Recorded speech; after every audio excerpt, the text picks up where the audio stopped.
Nom d'un clito. Nom d'un clito. Nom d'un clito. Nom d'un clito. Nom d'un clito. Nom d'un clito, le podcast qui se fout des tabous. Une exploration sans filtre ni excuse de la santé sexuelle au féminin et au masculin. Des témoignages intimes, des récits de vie, des interviews d'experts et d'expertes, des conseils et une communauté où ta voix compte. Je suis Céline Guillan, facilitatrice de l'univers Nom d'un clito. Bienvenue dans ce nouvel épisode de Nom d'un clito, le podcast qui se fout des tabous. Aujourd'hui, c'est avec joie que j'accueille Gwenaëlle Massa, coach certifiée en leadership ascensionnel et transformationnel. Gwen, bonjour et bienvenue dans cette émission. Bonjour à toi, merci pour cette invitation, ça me touche énormément et ça me met beaucoup en joie de partager ce moment avec toi. Merci à moi aussi, exactement. C'est un plaisir de pouvoir connecter avec toi aujourd'hui. Et, alors, je vais te présenter très rapidement, mais tu feras ça mieux que moi dans l'entretien. Tu es spécialisée dans l'accompagnement des entrepreneurs du mieux-être collectif et tu as passé 24 ans de ton parcours professionnel à révéler le potentiel caché des individus pour les aider à se connecter à leur puissance. Est-ce que c'est ça, Gwen? C'est exactement ça, en gros, parce que je pense qu'on pourrait se décrire de tellement de façons, mais c'est exactement ça. Et dans cet épisode, tu vas venir nous parler de ta perception de la solidarité féminine et comment est-ce que, en avançant ensemble, on peut créer un impact significatif dans le monde. Nom d'un clito. Interview.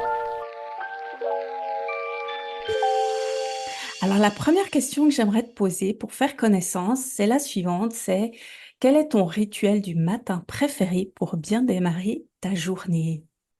Alors, mon rituel du matin préféré, mère, c'est le seul, il se fait en 3 étapes. Le premier, c'est quand je me réveille. Tu sais, j'ai eu une partie de vie où on dégaine avec le téléphone, tout de suite on regarde les messages. Et je l'ai changé, j'ai vu à quel point ça avait un impact d'ailleurs sur mes journées, et donc sur mon quotidien. La première chose, c'est d'écouter mon énergie, Mm, comment je me sens, et de décider immédiatement de comment j'ai envie de vivre ma journée. mm, mm, Donc, je le pose, vraiment, je me le pose avec moi-même. Aujourd'hui est une journée de surprise. Aujourd'hui est une journée d'énergie dynamique. Voilà, je pose mon intention de la journée sur la manière dont j'ai envie, en fonction de l'énergie dans laquelle je suis, j'ai envie de la diriger. mm. C'est une des clés du leadership pour moi. La deuxième, ça va être pour moi de faire une demande à l'univers parce Mhm. que je suis joueuse et donc j'aime lui demander, aujourd'hui j'ai envie de connecter avec des gens, envoie-moi des gens avec un rayonnement positif ou aujourd'hui, tiens, fais-moi une belle surprise qui me met en extase. Tu vois, je pose toujours la demande à une émotion pour être capable de le capter dans la journée. Et ma troisième étape, c'est une promenade dans les champs, dans la nature avec mon chien. Mm. Je démarre ma journée avec ça. C'est hyper important pour moi de m'aligner parce que je sais que le reste de la journée va être très intense. Bah, merci pour ce partage et pour bah, de nous partager ce qui te permet à toi, comme tu le disais, d'être dans ton leadership, d'être connecté à toi et puis de faire en sorte que tu sois, bah, tu démarres ta journée de la meilleure manière qui soit pour toi en prenant soin de toi en premier lieu, parce que c'est tellement important. Mm. De Mm. s'écouter à chaque instant. On ne nous a pas appris à faire ça. Et je pense que c'est vraiment, plus on apprend à s'écouter, plus on apprend à se diriger, plus on apprend à reprendre ce pouvoir sur la journée voilà, qu'on va vivre, la journée, le chemin, le voyage. Mhm. Euh, Plus on est ancré, plus on est présent dans notre vie et plus on rayonne dans son potentiel. Et ce que tu viens nous partager, Gwen, c'est ton parcours à toi, parce qu'il n'a peut-être pas été tout exactement comme ce que tu viens de décrire. Et ce qui m'intéresse de savoir, c'est les expériences qui t'ont amené à devenir coach certifié en leadership ascensionnel et transformationnel. Et puis si aussi tu peux nous expliquer ce que c'est exactement, s'il te plaît. Bien sûr.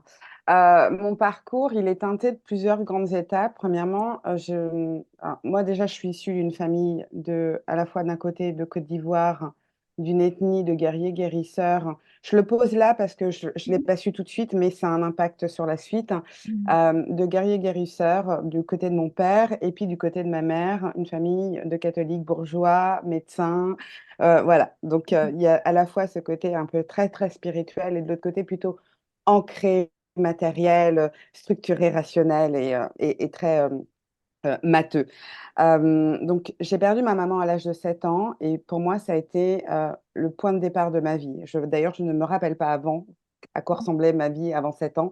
C'est comme si ma vie avait commencé là et m'a connectée au monde des étoiles, puisque j'ai été une très grande rêveuse, très connectée à un monde qui me dépassait. Je voyais beaucoup de choses, je sentais beaucoup de choses.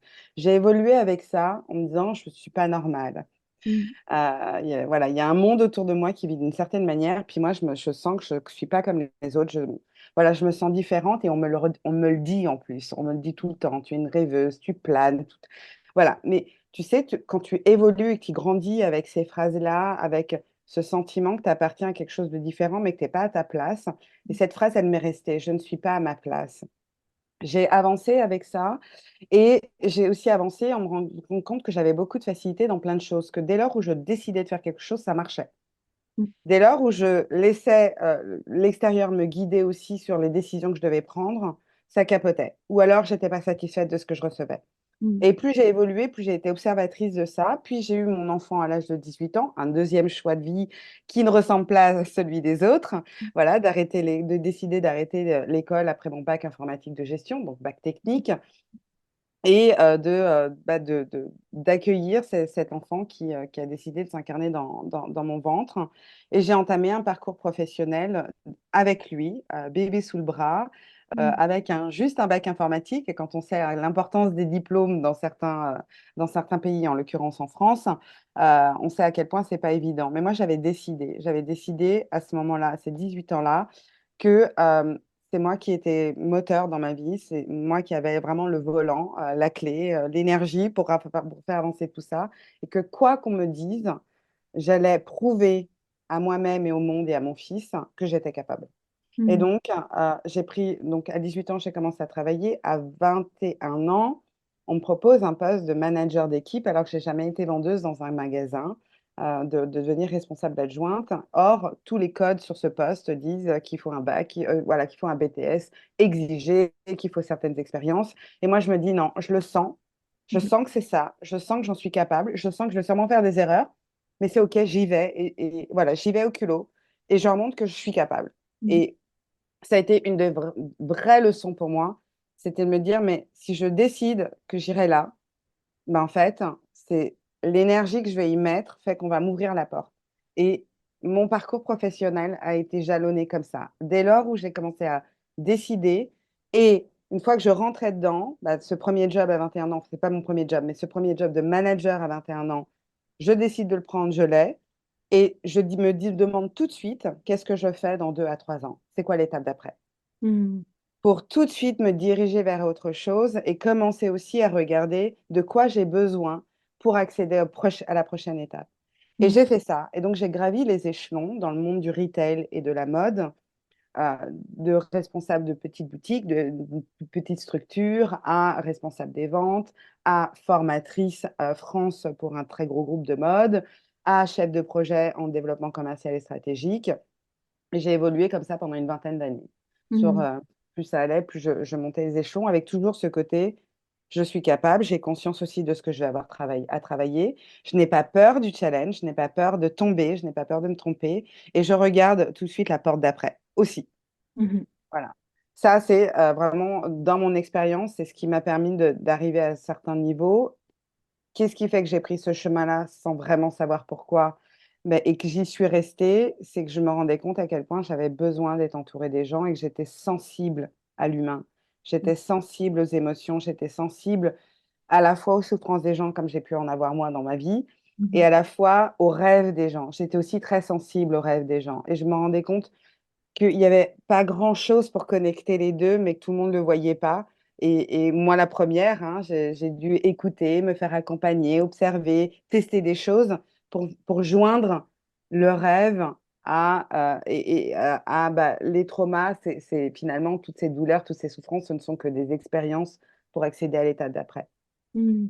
Et puis 2020, 2019 est arrivé, je sentais à l'intérieur de moi quelque chose d'autre m'appelait, toujours cette phrase, je ne suis pas à ma place. Ce que je fais, c'est très bien, je sais le faire, c'est génial. J'ai atteint un certain niveau. Voilà, dans mon métier, même en tant que manager, en tant que formatrice et même en tant que chef de projet, je voyais à quel point je pouvais, par mes échanges, par mes questionnements, par mon écoute, avoir de l'impact sur les autres et permettre aux autres d'avoir un impact significatif dans leur vie parce que je les mettais en questionnement sur des choses qui, pour moi, me paraissaient, c'était pas compliqué. En fait, tu veux, tu y vas. Voilà, c'est pas, tu sautes dans le vide, mais tu prends conscience qu'il y a un plan, un cheminement. C'est toi qui as les clés, c'est toi qui as le plan et tu y vas. Et donc, 2019, je me sens vraiment appelée par autre chose et je décide de quitter mon entreprise où je suis depuis 12 ans sans vraiment savoir où je vais. Le Covid arrive par là et je me dis, tiens, qu'est-ce que je sais faire de mieux? Ben, je sais écouter, accompagner, guider. C'est une de mes forces, je le fais assez naturellement. Et si je décidais d'en faire mon métier, Mm. mais de manière assumée. Ouais. Donc, je passe une certification de coach et je me lance directement sur les réseaux en me disant, tiens, je vais tester, il y a ce canal qui est là, je ne le connais pas vraiment. Mais en même temps, j'ai choisi aussi une vie où je suis moins avec des horaires de travail, moins dans le RER, moins tout ça. Donc, testons et on verra bien. Et puis en même temps, les réseaux sociaux, bah, c'est porter sa voix encore plus loin. Et si je testais, on ne sait pas, on verra. Et voilà comment je suis arrivée là. Mm. C'est incroyable. Ça me fait penser, ton parcours, c'est comme si tu avais vécu la vie qu'une femme de 30, 40 ans vivrait à 18 ans. Et la question qui était venue, c'est le fait que ta maman décède quand tu avais 7 ans, est-ce que ça a impacté, forcément ça t'a impacté, mais est-ce que c'est venu te faire grandir plus vite, ce qui fait Mm. que, ce qui pourrait expliquer que bah, tout ce que tu as fait comme je disais, une femme de 30, 40 ans le ferait, ben, toi tu l'as fait à 18 ans. Je l'ai fait à 18 ans. Alors, je l'ai fait, j'ai presque envie de dire, dès l'âge de 7 ans, je suis devenue une adulte. En fait, j'ai pas eu une enfance comme beaucoup d'enfants. J'étais l'aînée d'une famille. Voilà, j'avais une sœur à ce moment-là, puis mon père s'est remarié, puis il y a eu d'autres enfants. J'étais l'aînée. En Afrique, bah, je devenais la mère Mm. indirectement. Donc, naturellement, j'ai pris cette place de leader, même si je ne mettais pas ce mot-là à ce moment-là. Mais voilà, j'avais cette place très forte de je pleurais pas. Pour moi, la mort, c'était normal. J'ai eu Mm. d'autres décès après dans ma famille où j'ai accompagné ma famille, malgré mon petit jeune âge, à dire, mais viens, c'est normal, viens, on va lui dire au revoir. Et en Mm. fait, progressivement, ma famille m'a laissé cette place Mm. je devenais le conseiller, même adolescente, on allait me demander mon avis. Comme le grand sage en Afrique, tu vois, le sage à qui on vient poser les questions, on vient prêcher la bonne. J'ai eu cette place et j'en ai beaucoup souffert plus jeune. Et puis, quand mon fils est arrivé, où je savais que c'était, je savais pas pourquoi, mais je savais il fallait que j'aille dans ce. Il n'était pas arrivé à moi pour rien. Et en Mm. fait, son arrivée a transformé encore plus ma manière de voir le monde. Mm. C'est comme s'il était venu m'apporter encore plus de sagesse, de responsabilité. J'avais conscience dès lors où il était dans mon ventre que tout ce que j'allais décider à partir de maintenant allait avoir un impact sur lui directement et que je devais être vigilante Mm. aux choix que je faisais. Est-ce que c'était aligné? J'avais décidé, moi, d'œuvrer et d'accompagner cet enfant dans cette vie, de devenir maman. Ben, c'était ma décision, personne n'en était responsable et je devais partir avec ça. Mm. Donc, voilà, de reprendre mon bâton de pèlerin et de prendre conscience que tout ce que j'allais faire maintenant avait un impact sur l'autre. Alors, je suis très curieuse de voir, d'entendre si tu es OK de partager. Ton fils, maintenant, c'est un adulte. Mmh. De quelle manière, si on prend un petit peu cette idée de la solidarité féminine, de quelle manière est-ce que toi, tu l'as éduqué à être un homme qui ait une posture peut-être complètement différente, ouverte à la femme dans sa posture de futur homme ou même de petit garçon?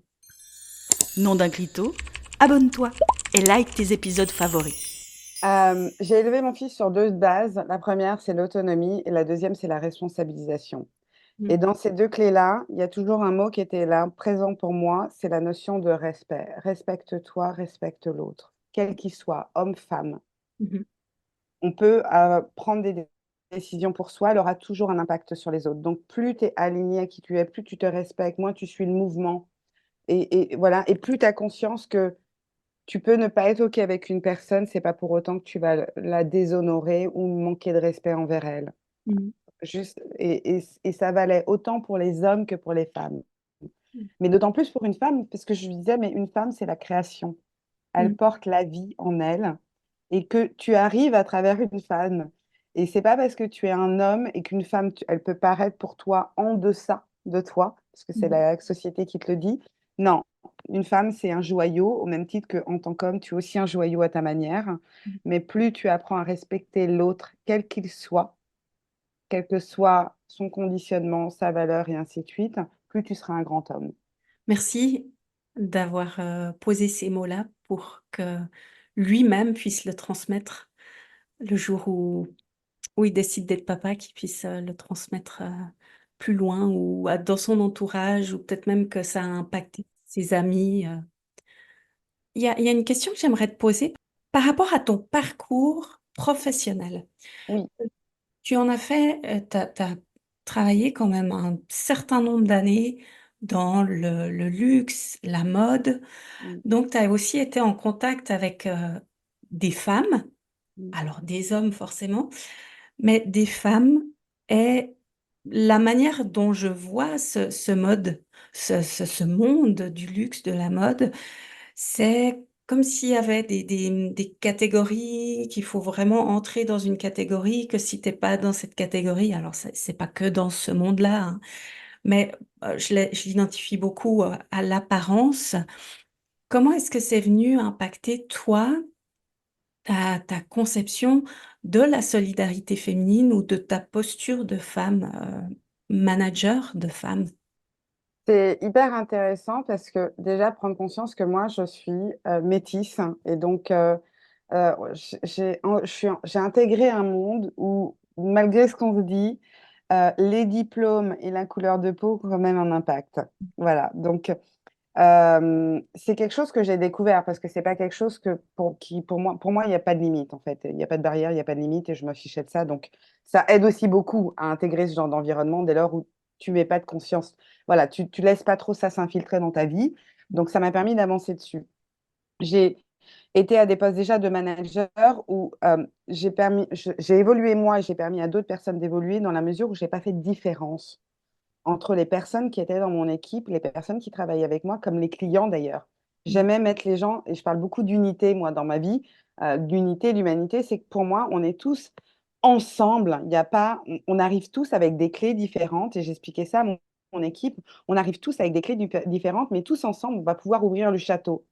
Mm, C'est pas chacun a son château, non, on a un énorme château et donc chacun est une clé de ce château-là. Et donc, plus on apprend à se reconnaître dans sa valeur, dans sa beauté, un, particulière à chacun, plus on va pouvoir avancer ensemble. Donc ça a été mes clés de manager qui fait que mon équipe m'a beaucoup suivi. Premièrement parce que j'avais une vision, j'aimais leur donner du sens, où on va aller tous ensemble et comment on va y aller, chacun avec notre unicité, mm, chacun avec notre force, nos puissances. Et plus on sait se le reconnaître et on se le partage, plus on arrive à être ensemble. mm, Donc ça, c'est des choses qui m'ont permis d'évoluer en tant que manager. Et plus j'ai commencé à monter dans l'échelle de société, plus je suis arrivée à des niveaux où bah, j'ai commencé à connecter avec des femmes qui étaient à des places stratégiques, des places importantes, et qui étaient beaucoup dans l'énergie masculine plus que féminine, une énergie masculine que j'ai très fortement en moi aussi, mais qui parfois s'oubliaient en tant que femme. Et c'est assez intéressant parce que je ne sais pas pourquoi, mais j'attirais ces femmes leaders par ce côté compréhensif que je pouvais avoir. mm, Ce côté, j'écoute, tiens, c'est intéressant, il y a cette envie, cette ambition, ce désir de se dépasser, d'atteindre certains niveaux, de pousser des portes. Mais d'un autre côté, je pouvais incarner aussi la sagesse, la douceur, le fait qu'avec moi, on peut tous dire. Et donc, j'ai ouvert des portes à certaines femmes qui m'ont permis d'ailleurs de continuer d'avancer, mais c'est comme si j'avais ouvert des portes à des femmes auxquelles je n'avais pas accès, qui venaient naturellement avec moi discuter de qui elles étaient, des moments de par quoi elles passaient, qui en même temps me donnaient des conseils pour passer à l'étape du dessus. Mais tu vois, il y avait ce truc qui fait que comme je ne te juge pas, ne serait-ce qu'énergétiquement parlant, tu vois, comme je ne porte pas de jugement envers toi qui paraît différent de moi, qui paraît à un autre endroit, eh bien, je t'attire Mm. et je te manifeste à moi. Et du coup, on va créer un espace d'échange où chacune va pouvoir se reconnaître alors qu'on est de deux mondes différents. Et Mm. ça, c'est des choses que j'ai vues dans les 10 dernières années. C'est que je regardais ces femmes-là en me disant, waouh, elle, à la fois, elle a cette force, elle a cette puissance, elle a un niveau intellectuel hyper intéressant. Et en même temps, je percevais aussi des failles dans le féminin qui étaient là, qui disaient qu'il y avait un masque. Et du coup, je la regardais avec tellement de bienveillance en me disant, mais et si elle dévoilait cette partie-là? Et c'est marrant parce qu'à chaque fois, je me le disais, c'est comme si j'appelais cette femme à venir discuter avec moi. Mm. Ouais. Et plus j'échangeais avec ces femmes-là, plus je leur permettais aussi d'ouvrir leur regard sur leurs équipes, sur les clients, les partenaires avec qui elles travaillaient, de les regarder différemment. Si tu enlèves cette croyance que l'autre personne va être comme ci, comme ça, ou va t'empêcher de faire ci, ça, si tu l'enlèves et que tu pars du principe que cette personne est d'une richesse infinie et qu'elle peut t'apporter ci, qu'ensemble vous allez pouvoir faire ça, change ta perception et tu verras à quel point les projets vont se développer ou vont aller à une plus vive allure. Et ça marchait. Et c'est une part de créer de la solidarité entre nous parce que c'est aussi une part de se regarder autrement chacune, en fait. On Mm. est ensemble, on n'est pas différentes. Ouais. Oui, on a notre unicité, mais finalement, on est fait toutes pour avancer ensemble. Mhm. Oui. Oui, et enlever cette rivalité entre femmes qui est vraiment un poison. Qui est un poison et qui est porté par une société qui nous dit, mais regarde comment elle est habillée, elle n'est pas de ton monde, surtout dans le luxe, hein. Mhm. C'est regarde comment cette personne est habillée, regarde de quel environnement elle a, qui sont son entourage. Et en fait, moi, j'ai un peu cassé tous ces codes puisque j'ai accédé à des environnements qui n'étaient pas les miens. Et les gens me disaient, oh, mais tu dois avoir un bac plus 5 ou tu dois sortir de telle école. Ah non, pas du tout. Mhm. Pas du tout, en fait. Et les gens étaient choqués à chaque fois, mais comment ça se fait que tu as atterri là? Ben parce qu'en fait, je ne me mets pas de barrière et pourquoi tu serais plus différent de moi? Mhm. Mhm. Ah, Les diplômes ne font pas l'humain, en fait. mhm. Mhm. Le vêtement ne fait pas l'humain, tout ça ne fait pas l'humain. C'est ton cœur qui fait que tu vas accéder à d'autres étapes. Et sachez qu'à un moment donné aussi, tout peut s'arrêter si c'est pas beau à l'intérieur. Mais ça peut s'arrêter du jour au lendemain, Mm. effectivement. Effectivement. Et Gwen, dans tes accompagnements, parce que alors ça me permet de faire une belle transition entre Mm. la manière dont tu appréhendais, si je peux utiliser ce mot-là, ces relations de femme à femme dans le milieu corporate, en tout cas du travail. Comment tu l'as transposé ou comment tu le transposes maintenant dans tes accompagnements? Pour moi, c'est toujours une de mes clés en accompagnement, mais pas que. J'ai presque envie de dire que toute ma vie est un accompagnement, quelle que soit la personne qui est devant moi, mais dans mon métier de coach, une des premières étapes pour moi, c'est deux choses. Un, c'est la vision de la vie que tu veux aller, donc c'est un peu l'objectif. Qu'est-ce qui fait que tu es là? Qu'est-ce qui fait que tu te poses des questions? Et deux, qui es-tu? Et revenir à cette essence-là de qui es-tu, parce que plus j'apprends à comprendre qui je suis et l'objectif dans lequel je veux atteindre, je veux accéder, plus je vais me rendre compte à quel point mon environnement tout autour a un impact. Voilà, tu vois, c'est vraiment, aujourd'hui, c'est qui je suis, qui je veux être, c'est quoi le chemin, mais réapprendre déjà à revenir à soi. Quelles que soient les personnes que j'accompagne, à chaque fois qu'on avance, c'est comment tu te sens avec ça? Comment, comment tu le vis? Écoute-toi. Qu'est-ce qui vient te chercher? Qu'est-ce qui émerge à l'intérieur et qu'est-ce que ça va apporter à l'extérieur? Fais toujours ce lien, mais reviens à toi. On n'est pas assez souvent dans notre connexion intérieure, dans notre intériorité. Et plus j'apprends à m'écouter dans toutes les phases, pas que mon mental, écouter mon corps, écouter mon énergie, écouter mes émotions, un peu comme l'exercice que je fais le matin, plus je vais pouvoir diriger mon quotidien différemment, plus je vais pouvoir me connecter avec des personnes dans cette même vibration, plus je vais mettre de la conscience sur les gens qui m'entourent, sur les manières dont j'avance, sur la manière dont je me dirige, sur l'humain imparfait que je suis aussi, hein, parce que tout ça c'est joli, mais rappelons-nous, tout n'est pas rose non plus, et que aussi dans ces moments un peu bas, comment j'apprends à me faire du bien, hein, tu vois, Mhm. comment je me parle aussi dans ces moments-là pour avancer, pour continuer d'évoluer. Ça, c'est vraiment aujourd'hui dans mes accompagnements, l'énergie, l'espace que je viens créer avec mes clientes, parce que tout ça, c'est au service de son business, de sa famille, du monde dans lequel elle évolue, du transgénérationnel, tu vois, parce que plus je me soigne, plus je fais du bien là-haut, mais plus je vais faire du bien en bas aussi. Tout ça, à quel point tout est relié et de leur montrer que si je change ma manière de penser ou si je change mon énergie ou si je change ma manière dont je vais diriger mon énergie aujourd'hui, c'est quoi tout de suite l'impact mineur, majeur et à plus grande échelle et de leur permettre vraiment de mettre de la conscience là-dessus. Et c'est hyper important ce que tu dis aussi, ça leur permet de faire des choix, comme tu dis, et de reprendre leur pouvoir. Et aussi, plus elles reprennent leur pouvoir, ces femmes, plus elles ont de l'estime personnelle, plus elles commencent à s'accepter, à s'aimer. Et puis, je peux imaginer que ça vient aussi changer leur relation à elles-mêmes et aux femmes Et aux autres. et aux autres. Ouais. Les autres femmes, en premier lieu la famille, moi je vois à quel point mon propre parcours à moi d'évolution, c'est pour ça que je parle de leadership ascensionnel et transformationnel, c'est dès lors où je me transforme, j'impacte automatiquement le monde dans lequel je suis et d'office le monde qui entoure, et toi, à plus grande échelle, c'est un peu l'effet qui rayonnent, mais ascensionnel aussi, c'est que dès lors où je je reprends mon pouvoir, je vais passer des étapes de vie et je vais emmener mon monde avec moi aussi dans ces étapes.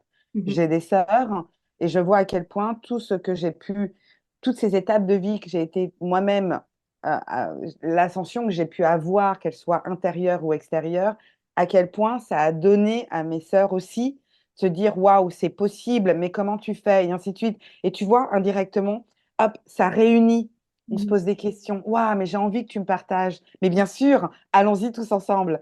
Et en fait, le fait de faire ça avec elles, elles le font avec leurs amis, et ainsi de suite, et ainsi de suite, et ainsi de suite. Mhm. Oui, et ça fait boule de neige et ça fait un impact. Ouais, Et cet impact, partons du principe que chaque femme peut vraiment, enfin celle qui le désire en tout cas, fasse ce travail sur elle, ces introspections, qu'elle devienne de plus en plus rayonnante et que ça se rayonne sur son entourage. Quel impact ça aurait sur un collectif féminin, tout ça, et même, pas que le féminin, hein, dans le masculin aussi. Ouais, pour moi, c'est que plus on va être de femmes soudées, solidaires, dans l'unité, je reviens sur cette femme porteuse de la création du monde, tu vois, c'est pas anodin en même temps, hein. C'est qu'on va diffuser une énergie. On va être de plus en plus alignés à nous. On n'est plus en concurrence avec l'autre, on n'est plus en concurrence avec le monde. On est dans l'unité, cette énergie-là qui devient collective. C'est un cerveau collectif, c'est un cœur collectif qui automatiquement va propager aux maris, aux frères, aux fils. Tu vois, toute cette énergie-là fait que je crois profondément que plus on est tout ensemble et plus on change cette phase du monde. Mhm. On amène une vibration qui est différente, un magnétisme qui est différent, des actions différentes, une pensée collective différente. Ça ne peut avoir qu'un impact. Alors, ça ne se fait pas comme ça, mais je crois profondément que plus on le fait toutes, même si on ne le verra pas demain, on rendra ce monde meilleur. Mhm. On le fera ensemble, ou en tout cas, si on ne le fait pas ensemble, on le fait dans le but de faire du bien aussi à l'autre. Mes décisions ont un impact sur le monde que je crée aussi, que le monde qui est autour de moi. Et plus on est dans cette énergie tout ensemble, surtout dans le monde du coaching où il y a une concurrence féroce, à quel point je vois cette concurrence où chacune va montrer le doigt de l'autre. Mais non, en fait, on a toutes quelque chose à apporter ici, en fait. On n'est pas là pour rien. Tous ensemble. Mhm. Et c'est juste vraiment important qu'on en prenne conscience et qu'on se serre les coudes, en fait. On a chacune à apprendre de l'autre. Je sais pas la science infuse, toi non plus, mais par contre, on a chacun des parcours de vie qui font que, mis ensemble, partagés, on porte une voix qui est complètement différente. Ouais, absolument, absolument et c'est vraiment tellement nourrissant aussi de Mmh. d'appréhender ces relations de manière totalement différente où tu sens que tu es bien, tu sais ce que tu vaux, tu Mmh. connais ta valeur et puis tu es aussi capable de reconnaître la valeur chez l'autre et ça, c'est tellement riche dans les relations. Et dans la tu vois, dans la réussite quelle qu'elle soit, parce que, tu vois, ça c'est tout ça, c'est des conditionnements, mais dans la réussite de l'autre, dans le chemin de l'autre, parce que tu as conscience du tien, tu peux reconnaître celui de l'autre et donc le valoriser, dire: «Waouh, c'est génial, cette étape que tu viens de passer. Waouh, c'est génial, cette ce la réussite que tu viens d'avoir là. Waouh, c'est génial». Tous les essais même, tu vois? Mmh. Tous les essais que où tu c'est génial. C'est voilà, je le reconnais chez toi et donc je me rends si je le reconnais chez toi, je me sens encore plus capable de le faire et de montrer aux autres que c'est possible. Mmh. En tout cas, pour toutes les personnes qui souhaitent faire plus en connaissance avec toi et même te contacter, je mets tes liens dans la description de l'épisode. Merci. Merci beaucoup Gwen pour ce moment passé avec toi, pour Merci à toute toi. ta sagesse, pour tout ce que tu as amené, pour, ta vision de ce monde, que Mmh. ce soit de femme à femme, de soi à soi, de femme à homme et vice versa.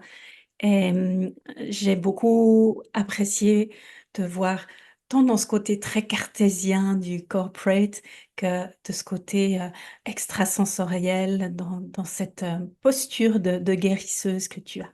Donc Mmh. merci beaucoup, beaucoup pour ça. Merci à toi aussi et merci à ta belle communauté pour, parce que je pense que si elles te suivent, c'est qu'elles sont engagées aussi pour ce monde meilleur et pour, cette solidarité, cette humanité. Donc, Mmh. merci à toi et à toute ta belle communauté pour, tout ce que vous faites.